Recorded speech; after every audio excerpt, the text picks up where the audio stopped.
আওয়ামী লীগের বন্ধুরা যদি সত্যিই আন্তরিক হন মদের ব্যাপারে, তাহলে আসুন আমাদের সাথে ইসলামী রাষ্ট্র প্রতিষ্ঠার আন্দোলনে শরীক হন।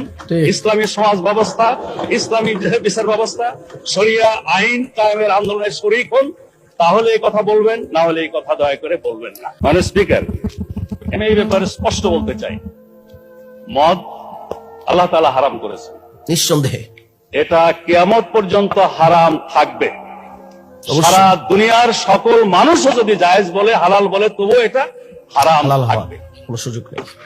আল্লাহ, রসুল এবং আখিরাতের প্রতি, কোরআনের প্রতি যারা ঈমান পোষণ করে, তাদের কাছে মদের দাম কমানো বাড়ানো অথবা শুল্কের হ্রাস বৃদ্ধি তাদের কাছে কোনো ব্যাপারই নয়।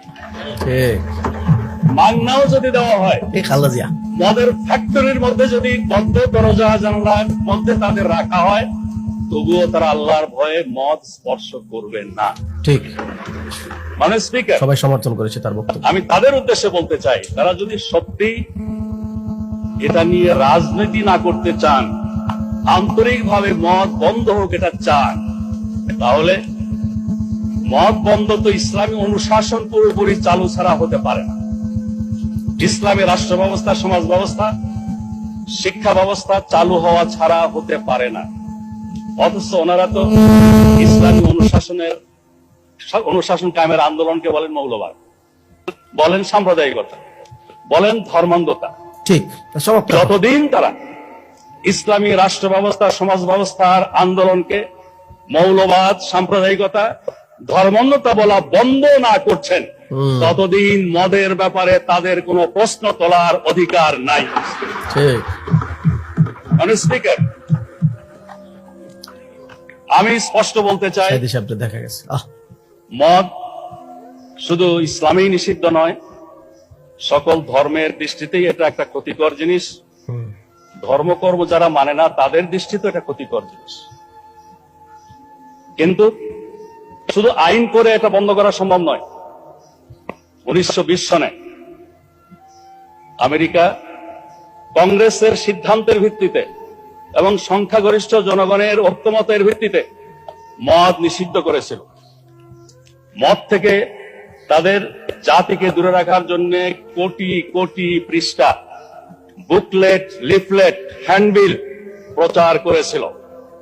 তখনকার আপ টু ডেট, মানে স্পিকার, হলুদ বাতি জ্বালালে আমি থেমে যাই। আমাকে নিয়ে অনেক কথা হয়েছে, আমার দলকে নিয়ে অনেক কথা হয়েছে। এই পার্লামেন্টে সেগুলোর জবাব দেওয়ার সুযোগটা অন্তত আমাকে দেবেন, মানে স্পিকার, আমি আশা করি। তাই বলছিলাম, আমেরিকাতে এভাবে মদ বন্ধের সিদ্ধান্ত নিয়েছিল 1920 সনে। 1933 আবার এই সিদ্ধান্ত প্রত্যাহার করতে হয়েছিল। এই সিদ্ধান্ত কার্যকর করতে গিয়ে 200 লোক নিহত হয়েছিল, 5 লক্ষাধিক লোককে কারাবন্দী করা হয়েছিল এবং লক্ষ কোটি কোটি ডলার জরিমানা করা হয়েছিল, সম্পত্তি বাজেয়াপ্ত করা হয়েছিল। তারপরে এটা বন্ধ হয়নি। স্পিকার, এই ব্যাপারে আরেকটা পিকচার আমি আপনার সামনে আনতে চাই। 1400 বছর আগে জনাব মুহাম্মদুর রাসূলুল্লাহ সাল্লাল্লাহু আলাইহি ওয়াসাল্লাম যখন ইসলামের দাওয়াত দিচ্ছিলেন, সেই যুগটাকে বলা হয় আইয়ামে জাহিলিয়া, জাহিলিয়াতের যুগ। তখনকার দিনে মানুষের মদের আসক্তি আরো অনেক বেশি ছিল। আরবি ভাষায় দেখেছি মদের নাম 200-এরও বেশি। তাদের কাব্য সাহিত্যে মদের বন্দনায় ভরপুর। সেখানে বাড়িতে বাড়িতে মদের মটকি ছিল।